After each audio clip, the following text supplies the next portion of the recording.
Hello there. Welcome to another Workstreams.ai basics video. So, let's start with what actually is Kanban. The foundations of our application are based on the Kanban approach. The Kanban method was invented by Japanese engineers at Toyota. They needed an intuitive way of tracking just-in-time delivery, so they created a physical board on which they moved sticky notes from left to right. We replicate that on our digital board, where tasks float from left to right.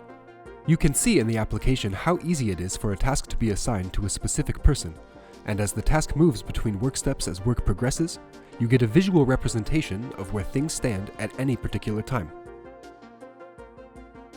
That's the essence of Kanban.